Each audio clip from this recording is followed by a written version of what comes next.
Hi అండి. Welcome back to my YouTube channel. So Vinayaka Chavithi వచ్చేస్తుంది కదండి. సో నేను ఈరోజు పిండితో వినాయకుడిని ఎలా ప్రిపేర్ చేసుకోవాలనేది చూపిస్తాను.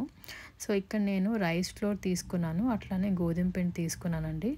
రెండు మిక్స్ చేసుకుని దాంట్లోనే కొద్దిగా పసుపు వేసుకొని వాటర్ వేసుకొని మనం చపాతీ పిండి ఎలాగైతే కలుపుకుంటామో అలా కలుపుకోవాలండి. సో తర్వాత నేను దీన్ని చిన్న చిన్న ఉండలుగా చేసుకున్నానండి. ఒక 12 బాల్స్ చేసుకున్నాను, సో దట్ ఈజీగా ఉంటుందని. ఫస్ట్ బేస్ తీసుకుంటున్నాను అండి ఇక్కడ. సో బేస్ అనేది బాగా ప్రిపేర్ చేసుకుంటున్నాను. కింద పీఠం ఉంటుంది కదా, అది దానిపైన స్టమక్ పార్ట్ ఉంటుంది కదండి, దానికోసం ఇంకొక బాల్ తీసుకున్నాను. తీసుకొని దాన్ని కింద బాగా అటాచ్ అయ్యేలాగా ప్రెస్ చేసుకుంటున్నాను.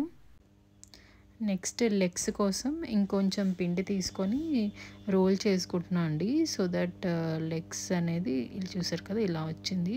సో స్టమక్ పక్క నుంచి ఇట్లా అటాచ్ చేసుకోవాలండి. ఒకవేళ అటాచ్ అయితే కొంచెం తడుపుకుంటే బాగా అటాచ్ అవుతుంది. సో అట్లానే ఇంకొక లెగ్ కూడా ఒక లెగ్ ఇట్లా క్రాస్గా అలా అటాచ్ చేయాలండి. సో చూసారు కదా వీడియోలో చూపించినట్టు ఇట్లా అటాచ్ చేసేయండి. నేను ఫింగర్స్ డీటెయిలింగ్ కోసం ఒక టూత్ పిక్ తీసుకొని ఫింగర్స్ అనేది పెట్టుకుంటున్నానండి. సో లెగ్స్కి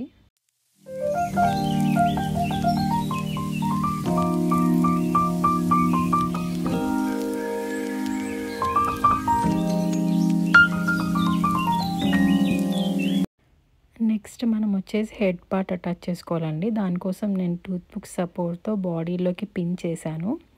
సో అటాచ్ చేసుకున్నాక కొద్దిగా వాటర్ తీసుకొని బాడీలో కలిసిపోయేలాగా అడ్జస్ట్ చేసుకోవాలి.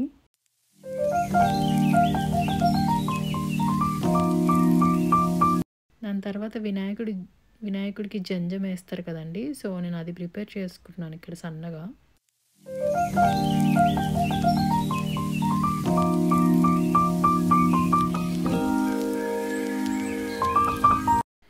అట్లానే మెడలో చిన్న హారం లాగా ఒక సన్నగా ప్రిపేర్ చేసి అది కూడా వేసా అండి.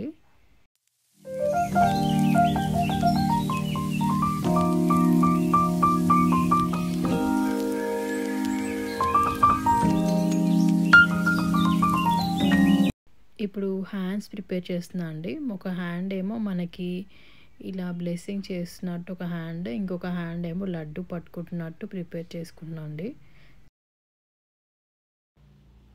నెక్స్ట్ నేను ఇయర్స్ ప్రిపేర్ చేసుకున్నా అండి. సో అవి అటాచ్ చేసుకుంటున్నాను, అటు ఇటు కూడా ఇయర్స్. నెక్స్ట్ వచ్చేసి వినాయకుడు తలపాక చుట్టుకున్నట్టు పైన ఒక బాల్ పెట్టుకొని దానిపైన చిన్న డీటెయిలింగ్ ఇచ్చామండి సన్నగా ఇలా చేసుకొని. అట్లాగే ఐస్ బాగా కనిపించడానికి మిరియాలు పెట్టానండి.